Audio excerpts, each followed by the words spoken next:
Salut à tous les amis, c'est The Prof d'Ortie. Alors aujourd'hui un tuto bien particulier sur une plante particulière, Urtica dioica. Alors je vous laisse découvrir la vidéo qui va nous parler de cette superbe plante.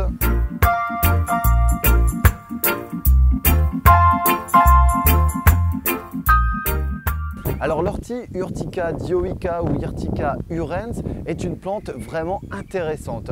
Alors ici on en retrouve un petit peu derrière mélangé au cordouiller, mais justement on va voir de quelle manière on va pouvoir exploiter cette ortie parce que c'est une plante qui est magique, c'est une plante qui va nous apporter vraiment beaucoup de choses au travers du jardin, mais aussi dans le côté culinaire au niveau de la cuisine et aussi sous d'autres formes comme les infusions ou alors les parties fibreuses puisqu'on va pouvoir faire du cordage avec cette superbe ortie.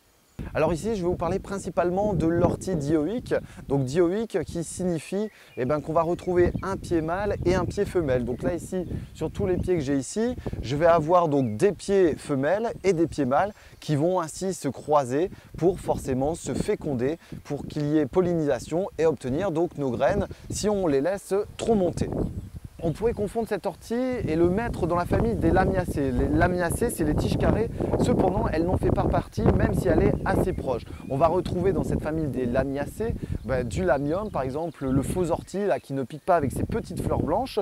Quant à celui-ci, l'ortie dioïque, c'est un ortie qui fait partie de la famille des urticacées, qui est une famille vraiment à part de cette famille des lamiacées. Pourtant, on va retrouver une tige qui est quasiment carrée. En zoomant un peu, c'est une plante qui est assez jolie au final. Donc on va retrouver cette fameuse tige carrée là, que je vous disais juste en dessous. Ensuite, tous les poils urticants là, que vous pouvez voir ici, c'est ces poils, donc ce sont des capteurs qui nous font mal quand on touche ces orties. Alors il n'y a pas de bonne ou de mauvaise manière de prendre les orties. Alors généralement, moi je les prends plutôt sur la partie dessous ici. Et ensuite, donc, je viens les utiliser par cette méthode-là. Que va-t-on pouvoir faire avec ce fameux ortie? Alors on va pouvoir faire vraiment beaucoup de choses. La première, c'est le côté jardin. Donc au jardin, on va pouvoir récupérer 1 kg d'ortie que l'on va mélanger à 10 litres d'eau, que l'on va laisser macérer. Et à la fin de cette macération, donc qu'on appellera le purin d'ortie, on va pouvoir donc l'épandre dans son jardin. On va l'épandre à hauteur de 5% par litre d'eau. Donc vous allez mélanger ça avec de l'eau et au pulvérisateur si vous appliquez de manière foliaire. Et vous allez mettre 10% si vous mettez directement dans un arrosoir. Alors ici dans notre jardin on va retrouver différents massifs où il y a justement de l'ortie. Alors ici on en a un petit peu là au niveau du compost qui nous permet justement d'apporter de la matière azotée parce que l'ortie est très azotée et va nous permettre justement d'optimiser la décomposition. Seulement on va faire attention qu'au niveau de l'ortie on ne soit pas au stade graine. Ça c'est important, sinon vous allez ressemer des orties au travers du jardin.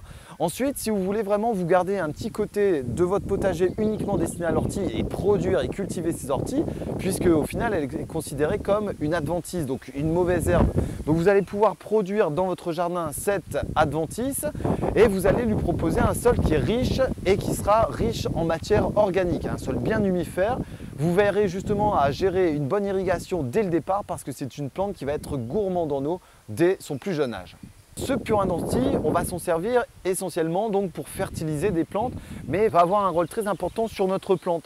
Ça va servir d'insectifuge, d'acaricide et aussi de répulsif pour tout un tas d'autres insectes. Donc ça, c'est vraiment le côté positif. C'est une plante qu'on va trouver partout et notamment sur le bord des routes, en milieu forestier, enfin vraiment dans un tas d'endroits où vous allez pouvoir la récupérer justement pour la travailler et l'appliquer dans tout son jardin.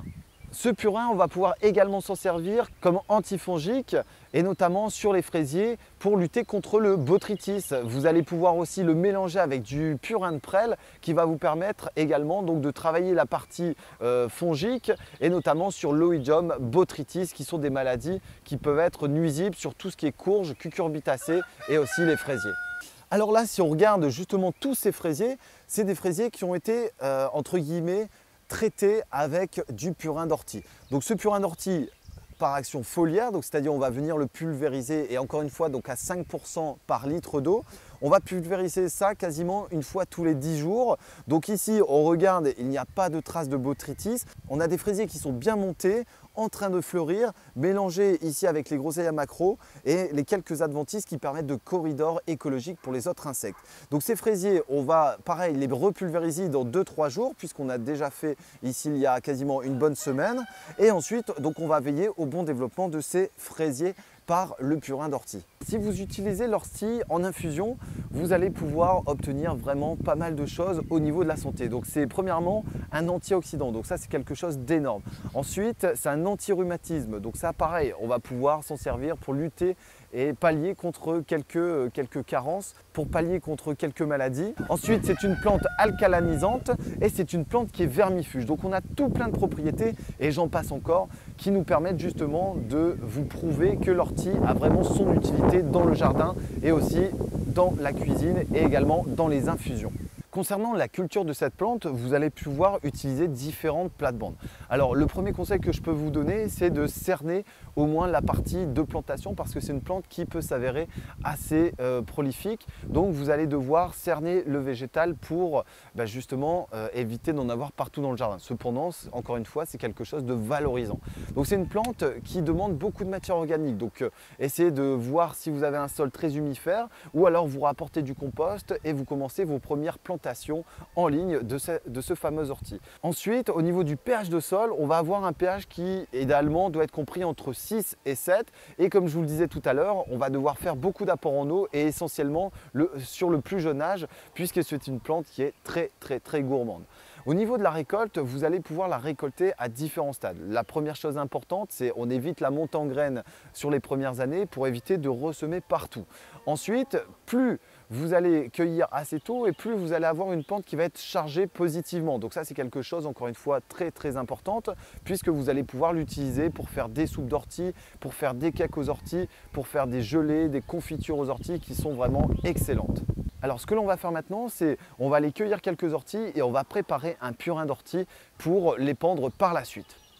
Donc là on y est, j'ai pris un petit seau qui a une contenance d'environ 10 litres. Ce que je vais faire, je vais le remplir pour avoir 1 kg et ensuite on va recouvrir d'eau et on va laisser macérer quelques semaines. Une fois cette macération faite, on va pouvoir justement le filtrer et ensuite le mettre dans son pulvérisateur.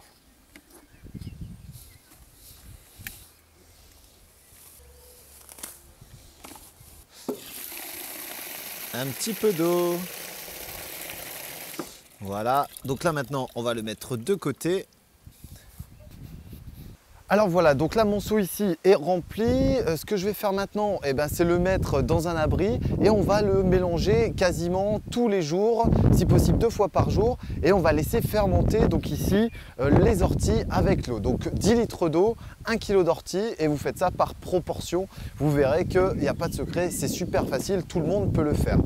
Une fois que la fermentation est passée, ça veut dire que votre purin d'ortie est prêt à être utilisé et à être pulvérisé ou alors mis en arrosoir et mis à disposition des plantes pour pouvoir justement leur donner un petit coup de boost et aussi se débarrasser peut-être de petits prédateurs qui pourraient nous embêter. Je vous laisse maintenant utiliser cette plante à bon escient. Alors vous allez voir qu'il y en a tout plein qui sont super intéressantes. Vous avez la prêle, vous avez la consou de la bardane, le rumex et j'en passe.